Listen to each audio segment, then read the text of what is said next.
One of the things about being in a business like SAB or SABMiller as it's called today is that, I think that under the late Graham McCarr and even the guys that followed him, is that one thing about SABMiller is that SAB is that the strategy was very, very clearly defined. So there was no mystery about, where Graham in his day wanted to take the business. And so that strategy was very clearly articulated and communicated to the business as a whole. So I think the important thing about strategy is that it's no good if it's just in the minds of the leadership. It's got to be cascaded across the entire business to the lowest possible common denominator.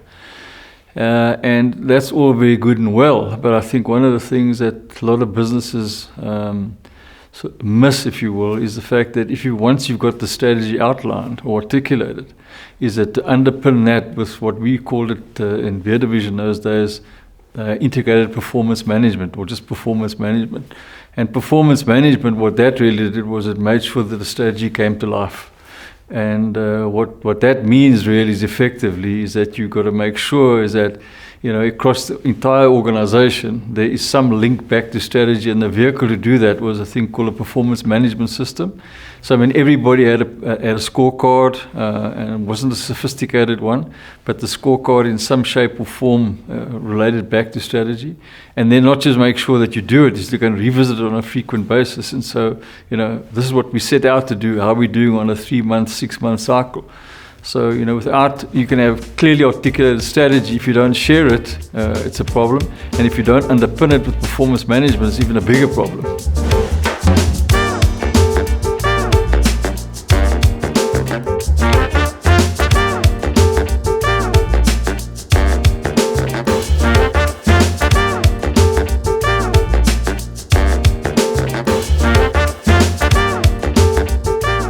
Strategy at the end of the day was designed and developed by the Exco, and so to the extent that you participate in the global strategy, it depended where you were in the organisation. But I think what you're required to do, and certainly what we do now in a business like Famous Brands, is articulate the group strategy.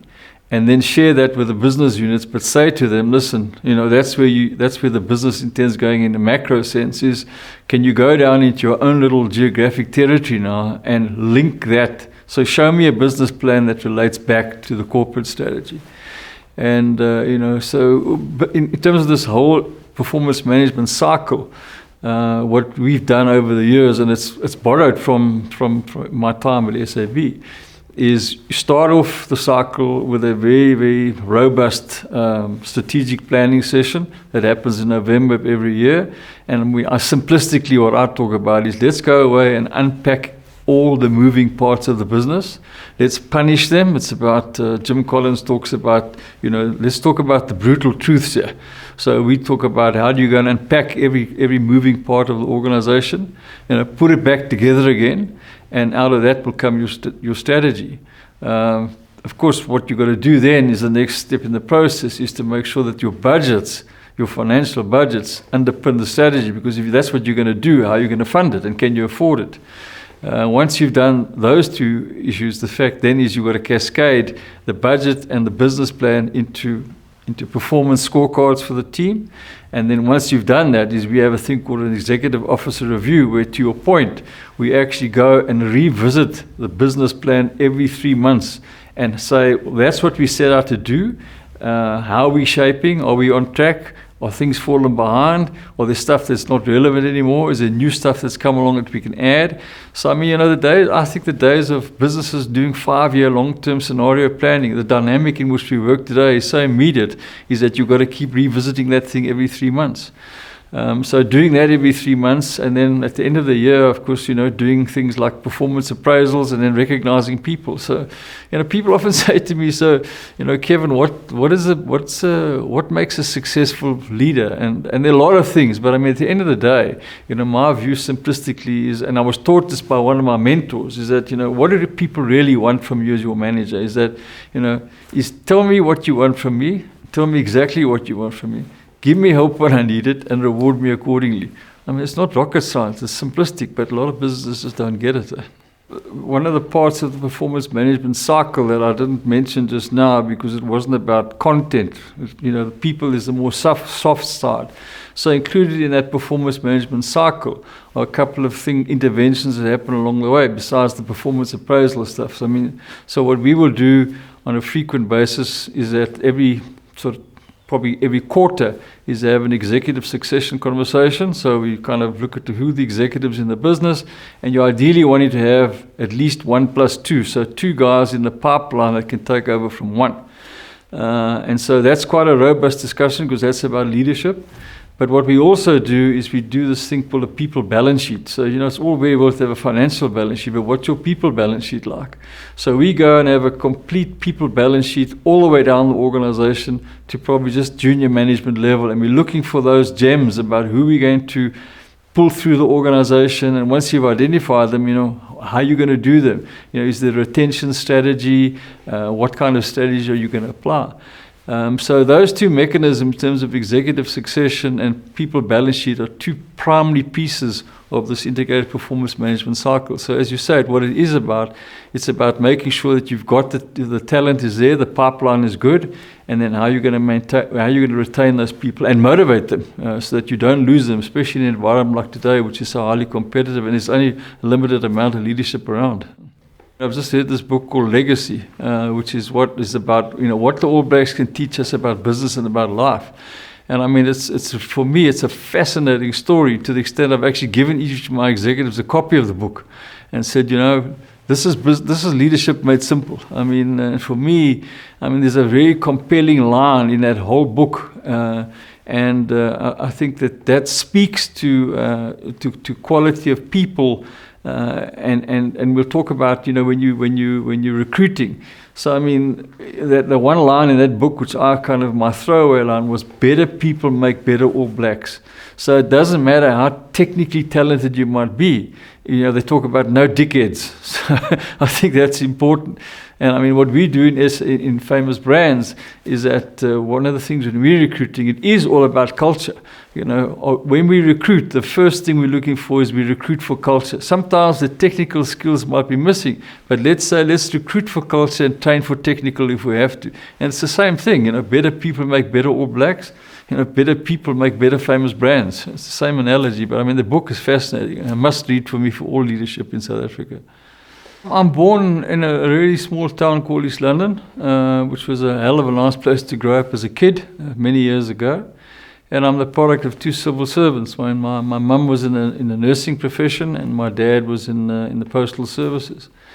And I think if you talk about early influences in your life, I lost my mum when I was 17, which was really, really tragic. But growing up as a kid, this woman just had a single-minded belief that I was special. Not that it necessarily always turned out that way along the way, but I had a kind of strange relationship with my dad growing up, and he kind of never really bought into the same view that my mum had of me. He kind of said, this guy, he has all the potential to grow up to being, in those days, was a ducktail, So but my mum would say, no, this kid's special, this boy's special. And so my mom believed in me from the get-go. So she was probably the earliest mentor in my life and probably had the greatest influence on my life.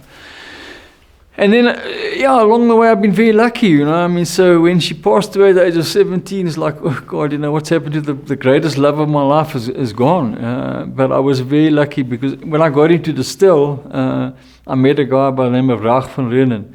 And Rach was a unique character. He was a really ambitious guy.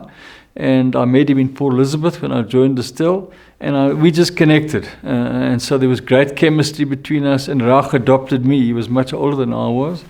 And so Rach sort of navigated my career into Distell.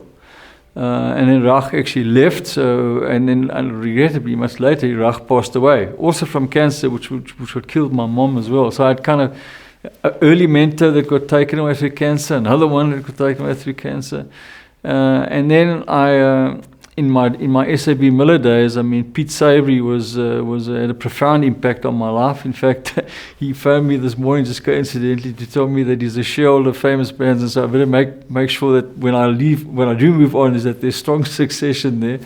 But I was very privileged in the SAB environment to have Pete Savory was a guy I could go to. Graham McCarr was a guy that I had a great relationship with. And then, of course, later on, Norman Adamy. So, all those people have in some way or other inspired me, adopted me, and kind of, helped me to grow and develop. And then more recently, of course, not really from a growth and development perspective, but the Halamandaris family at Famous Brands have been remarkable people to work with. I mean, I find them very inspiring, humble people. There are a lot of life's lessons that I've learned from them. So, I think, I can't overemphasize the importance in life of mentorship, and I've just been blessed. I've had some great people in my life. Distell was my first kind of entree into corporate world, and I mean, it was a bit like a rabbit in headlights, but I mean, they also were a learning organization. I mean, they adopted you very, very quickly. I mean, I was a young guy, as a simple example, sent down to Stellenbosch on an induction program. I was only a merchandiser, and the first week of the induction, we stayed in this place called Vredekap, which is the homestead of the wine farm. So you can imagine what kind of impact it has on a young guy in terms of how am I in the right place. I mean, unashamedly, I felt like I was in the right place. And one thing that still were great about was discipline. I mean, that business was highly disciplined. And I mean, the loyalty that they were able to engender in that business was quite phenomenal. I mean, people adored Dr. Rupert because he was an icon. And I mean, it's not a tale, but I mean, there were some guys who actually, one guy apparently, I never met the guy, but I mean, his wife gave birth to twins, and the one was Anton, the other one was Rupert. That's the kind of relationship that you had with the organization. So it was a great place for me to start to learn about the corporate life. But I mean, unashamedly, I think in those days, Distell was quite suffocating because it was still kind of ruled by a few people. And there wasn't space for you to express yourself, so to speak. Just going to SAB was a complete change. I mean, that for me was like going from university into going to study for your MBA. I always talk about SAB being my alma mater. I mean, if ever there was a learning organization, that was it. It was a phenomenal environment, and in the early days, I mean, that business was at 97% market share. So you would think, what a cushy number. Where else could you want to work than in a place like SAB? But I mean, very early on, I think even Pete Lloyd, before Graham McCarr, used to say, no, we need, because the marketplace, and especially the government, used to talk about SAB as being as a monopoly. And we would quickly say, we're not a monopoly, we're a temporary sole supplier, because we'd lived through some beer wars. And so we weren't a monopoly, we were just bloody good at what we did. I think when the competitive set came along, we had the ability to take them on and generally most of the time beat them. But I mean, it was just a phenomenally well-rounded business. I mean, besides the fact that you fell in love with the product and the brands because they're so high profile, they're like badges that you wear. I mean, behind the scenes, that business was phenomenal about process. And we spoke earlier on about strategy. I make sure that stuff all comes alive. I mean, the performance management thing wasn't something that just dropped out of the air. Graham McCarr and obviously the board and the executive decided at one point in time is that we really needed to put some energy into the performance side of SAB. And so there were 30 of us who were sent to Minnesota in the United States to go and do a performance management program, and we came back as change agents. So each one of us were given a piece of territory in the business, and mine was at head office marketing at the time, to go into the organization with people and colleagues and talk to them about this performance management process that I spoke to you about early on. So there were 16 of us that were just change agents, and our job was to change the culture, change the attitude in SAB, make it a business that was about winning, about performing, about high performance. So, that was on the process side. And on the people side, I mean, that business just had the uncanny ability to attract highly talented people. So getting into SAB, it was harder getting out than it was, it was hard to get into SAB. When you're there, guys never left. Most people that have worked there for a reasonable amount of time, they'll tell you it is like a romance, And I was an ambitious guy, and I'd done quite a number of different roles in SAB, and then in terms of this performance management thing, every year we'd have your appraisal done, and at the same time we'd have a career development conversation. So that's another part of this whole performance management stuff. How are you doing now, and where do you see yourself going in the organization? So in a conversation at one of these things, I mean, the guy that I was reporting to at the time was quite new in that environment. He took over from Pete Savory, and glowing performance appraisal, Kevin, you're doing a great job. So, let's talk about career development now. What do you like to do? And I said to him, well, what I'd really like to do is become a general manager, because those guys had big portfolios looking after manufacturing. And that was a gap in my repertoire. I understood logistics, sales, marketing, but manufacturing was a gap. And kind of guy said, well, Kevin, I'm not sure that's going to be possible. So I said, well, why not, So no, because most of the guys that are going to those general management roles today are going to have an MBA. And I said, but I've been here for 10, 11 years, this performance doesn't matter. I said, yeah, I know what you're saying, but technically we want to make sure these guys are highly qualified. I mean, maybe it was just a moment of madness, but I said, you know what, I'm out of here.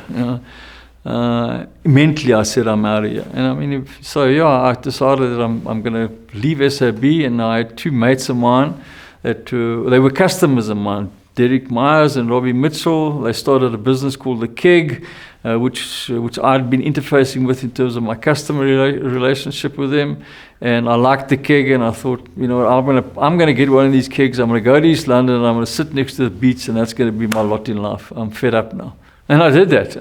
I relocated my family back to East London. I had a keg in East London, which was a downtrodden thing. We took it in 18 months and made it the keg of the year. But I very also soon realized that this intellectually is not going to stimulate me enough, And thank goodness, again, I can talk a lot about, you can be successful in life, but you've got to have some luck along the way. And Rob and Derek said to me, listen, Kevin, this thing's starting to ramp up now, and they were, and they are genuinely, look, we're just restaurateurs.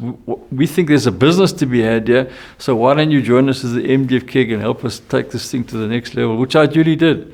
And we had a wonderful time. I mean, we operated out of a house in Morningside in Durban, and there were really four of us, myself, Robbie, Derek, and a financial guy called Mark.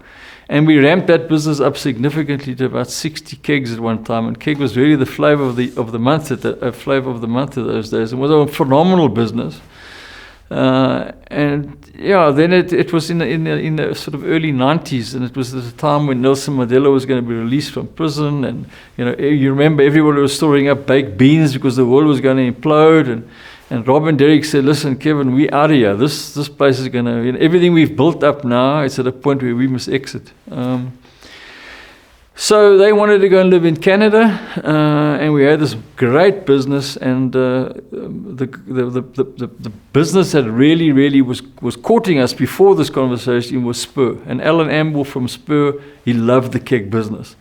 And we had long conversations with Alan. We agreed about value, but Alan, in Alan's own inimitable style, and I've gotten to know him well over the years, Alan said, I love this business, but I'm going to tell you what I'm prepared to do is I'll give you guys 50% of the value in cash and 50% in paper. And Rob and Derek were kind of very nervous about that because they didn't know what's going to happen to the paper, which is obviously shares. And so they wanted to get their cash out and run. They wanted to go and live in Canada, remember. And out of the blue came a gentleman from a company called King Consolidated Holdings and said, listen, I believe you guys want to sell.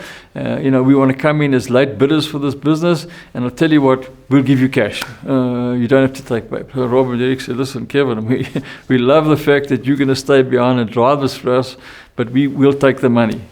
So Keg, unfortunately, ended up in a business called King Consolidated Holdings. The rest is history now because, they just destroyed the brand and everything else that goes with it. And if I often say, as if Keg had ended up with Spur, it would have been a very big business today and a successful business. So I went along as part of the transaction, did a 2-year profit warranty at King. And quite frankly, coming to the back end of the profit warranty, wasn't quite even sure what I was going to do, but my life was about to change again, remarkably.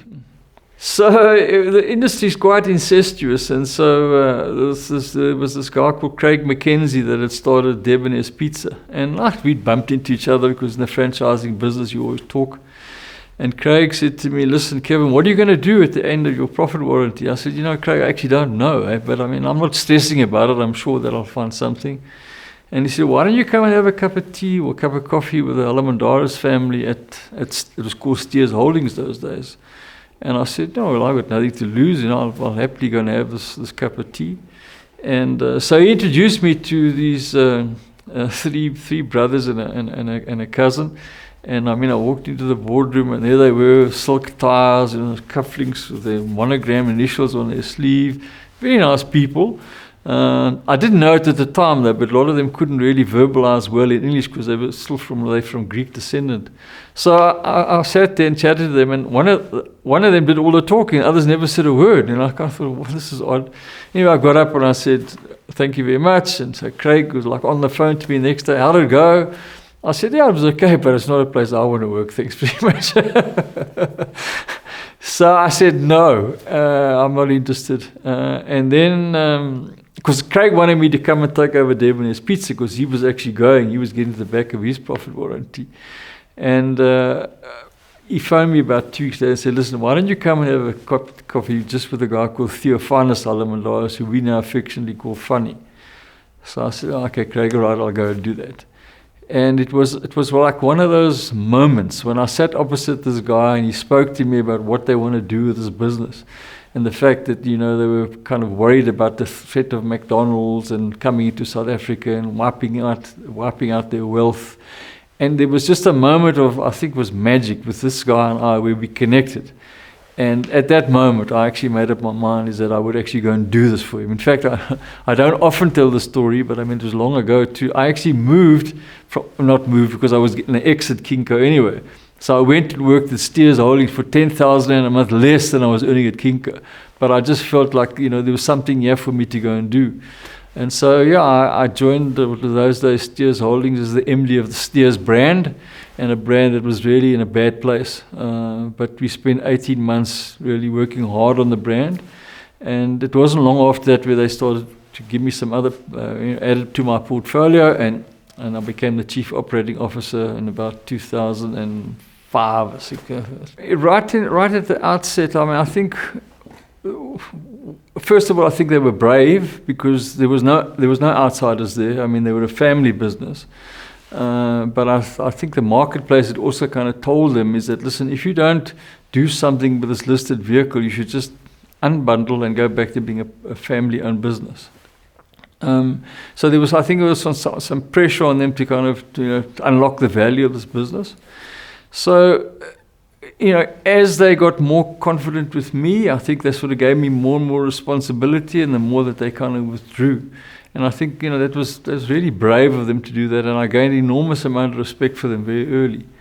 So once we started to articulate this business, because I mean, it was quite fascinating for me because, I mean, you're going into a listed vehicle and you just expect to see that there's at least some sort of process in the business. But I mean, there was very little. I mean, you asked for budgets. The Group FD used to set the budgets and give it to everybody. You asked for business plans. There weren't any. So it was a listed vehicle, but really with lots of gaps in terms of running a really good business. And so one of the first things I did to them is said, what we need to do here is to do a business plan for this business, but articulate the vision. And we're coming back to the earlier conversation we had now. So, you've got strategy, but what's the hill you plan to climb? And I mean, all this language was new to them, so they were kind of just letting me go a little bit at a time. So very early, we articulated what we thought was a vision for the organization. But before we did that, I mean, I said to them is that, listen, you guys, you're going to want to leave a legacy behind, yeah. So as you kind of withdraw from the business, which you are doing now, and you're bringing in more people from the outside, I mean, what are the things that are like non-negotiable for you? So right at the early stage, I was asking them, what's sacrosanct for you guys in terms of this business? And I mean, as I said, some of them can't really verbalize well in English, so, kind of a little bit of a panel beating job with them in terms of language. But I mean, at the end of the day, the two things that they said was not negotiable for them was hard work and honest endeavor. That's how they built the business to what it was today. So when we set out to create a vision for this organization, sitting alongside that was, what's the value system here? What counts around here? And hard work and honest endeavor have always been part of the fabric of what's today become famous brands. So we started out on this journey saying, that's the vision, okay? And I started to put all these processes into place to unpack the vision, the type of stuff I've spoken to you about in terms of performance management. I mean, the people side, in the early days, as we embarked on the journey, I even used to interview the receptionists because I wanted to see the whites of the eyes of these people that were going to help us take this business on this journey that we embarked on. So, you know, it was important from a recruitment perspective to make sure that you were getting the right people. So in the early days, I mean, while we were putting all this process in place, it kept on falling over. And I thought, well, you know, what's wrong here, you know? And I mean, what you eventually find when you scratch is that it's great to have process, but if you don't have the people that can execute on the process, it's going to fall over. So in the early days, I mean, there was quite a bit of churn in terms of people because I had to go back to them and say, listen, if we're going to do this thing, there's some people here that aren't going to come along. And I mean, I laughed in the early stages because I used to say to them, because maybe some of them were family members, and said, well, can you sort your brother-in-law out? And they said, no, that's why you're here, Kevin. So it was tough, but I mean, we got through that, and we put people and process into place, and we started on this journey, and you know, the vision really was in 2000, I think, was to become the leading branded franchisor in South Africa. That's what we wanted to achieve, and that sort of drove all the strategy going forward for the business. And that's where we started to say, well, if we're going to do that, we've got some nice brands there, but can we start to embark on an acquisitive strategy as well? So we did, you know, how do we make the existing businesses work better? And then how do we go and acquire other businesses to build what we wanted to become, which was this leading branded food service franchisor in Africa. I've often been asked is that, you know, if you think about typical family businesses that bring people in from outside, lots of times it ends in tears. So how come, Kevin, it's never gotten to that with you and this family, which I've been with now for 16 and nearly 17 years? And I mean, I think there's some really good learnings that I think I can share with people who are thinking about kind of, you know, family business. I need help from outside, how do I go about it? And I think the very early thing is to find out from the family what's special for you? What's the legacy that you want to leave behind? Like I spoke about hard work and honest endeavor. And then as you embark on this process, it doesn't matter how smart you are, what your kind of background is that try to bring the family along with you, which I did. I involved them in, even though the strat plan session was kind of new for them, I made sure that they came to it, is that they participated, even in their own broken English way. So I made sure that I kept them involved in the process all the time. And even when I was kind of taking over more and more of the business, I made sure that when we had conferences, for argument's sake, I invited them to the conferences, so they sat there. We celebrated them at every conference, so I made them feel part of what we were doing. I mean, we did things. I mean, I saw a thing when I went to go and visit Guinness in Ireland once, in London actually, and they had the pictures of all the Guinness families down the corridor. So I took pictures of these three brothers and a cousin, and I've put them up. They're all over famous brands, you know, never forget, these are the founding members. And so when they see that kind of stuff, and, you know, I made sure that they had parking, so that they even got offices at famous brands today. I've never once have you kind of gone in and said, okay, well, I'm the new kid on the block, you've invited me in here to help you do this business, now can you step aside? I mean, they will step aside in their own time. And then one very important thing I think is important, because a guy asked me the other day, he said, listen, I've got this family business, and I want you to bring this guy in from outside. And so what I want to know from you, Kevin, is how much equity should I give away? I'm saying, well, what do you mean, how much equity are you going to give? He said, well, because this guy's coming from outside, he says, listen, I'll take your business to the next level, but I want to have a piece of the action. I mean, if someone's doing that for you up front, they come at you for all the wrong reasons. They must earn the equity, so that's got to come over time. And I've earned the equity. I never had share options day one, but I got it over time. So if you bring in people in from outside, you know, is that make sure that it's for the right reasons. They got to look at the business and say, I'm passionate about this thing. I can make this thing special. The equity thing will follow. So respect the family along the way, and I think that's why we've been successful. So now we want to scale. So we say, okay, well, you know, if we're going to scale, we've got the people in the process thing, we've relatively got it installed now. So how do we kind of take the next step in the journey? And so what we said is that we want to have a business that is characterized by best-in-class brands. And they had to be number 1 or number 2 in the category. And so fortuitously, whatever it was, I don't know, but I mean, I knew that the Wimpy business was going to be coming on the market because it was private equity owned, 70% through ethos and 30% through management. So I made contact with the Wimpy folk, and we started that negotiation. And I mean, I went back to the family and said, listen, there's a chance for us to get our hands on the Wimpy business. I mean, it was and still is a big business. And they said, Kevin, it's a nice business, and I mean, it can kind of really, it'll be a great overlay to the strategy we articulated, but how much is this thing going to cost? I mean, fact is that what happened was the Wimpy business was going to come on the market for about 145 million. At the time, our market cap was 85 million. And they said, how the hell are we going to do this? It's not doable, And if we do it, we don't want to dilute, because we can now see the first step of an upside in terms of value. So you're going to have to do it on the basis of debt. So we successfully negotiated for the Wimpy business at 145 million, but now I had to go and find the money. So I'll never forget, and it was amazing how the world's changed. I'll talk to you about how the world has changed. So there was myself and the finance director going around with this PowerPoint presentation. We went to ABSA, Standard, Nedbank, RMB. And I mean, the kind of guys, most of them just laughed us out of the room. They said, are you out of your mind? You've got a business, 85 million market cap, you want to acquire this for 145. And we're the sureties, because franchising is all about intellectual property. So we never had properties or assets that we could kind of use to give sureties for the loan. And I could see this Wimpy thing just kind of slipping away from us, and we went to Investec.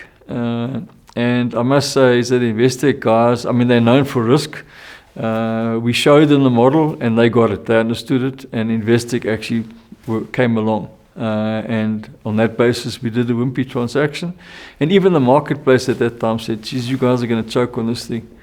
But I mean, thank goodness we didn't. In fact, we paid off that debt, and I think in about 4 years, the loan term was about 5. And I mean, it completely transformed the business. That was the turning point for what was Steers Holdings becoming famous brands and becoming a real kid on the block. Along the way, in the 16-year journey of mine, is that, I have been headhunted from time to time. And I've always had a very simple answer. Listen, you can leave me alone. What I'm doing now, I've been practicing for all my life. And that's the way I felt about famous brands very, very early. And so now, having to come to a point in my lifetime when I'm saying, I think as we chatted earlier about football and stuff like that, I think every CEO has got a shelf life.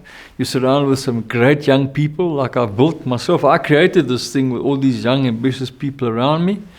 You've got to say, is it time to hand over the baton? So famous brands has never been a job for me. Famous brands has never been a career for me. Famous brands has been my life. For 16 years, it has been my life.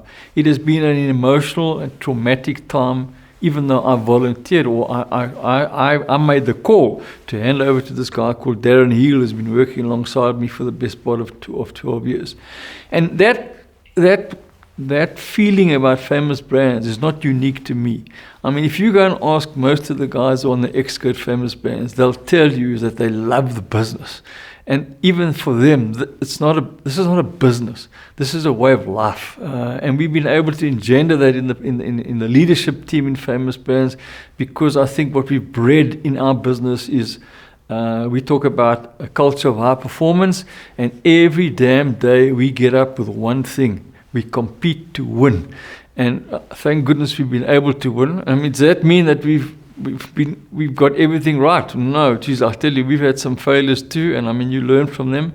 So now I'm at a point in time where I come to this sort of crossroads in my life, and people say to me, so Kevin, you've achieved everything beyond your wildest dreams, and I have. If I think back at my upbringing as a kid and my humble background to where I am today, I really have been blessed.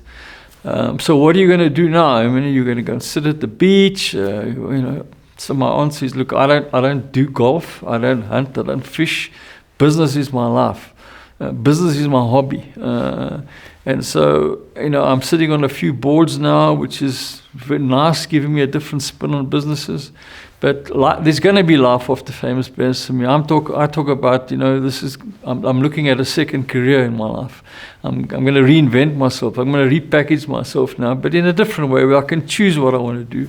And so choosing what I want to do is being on these boards.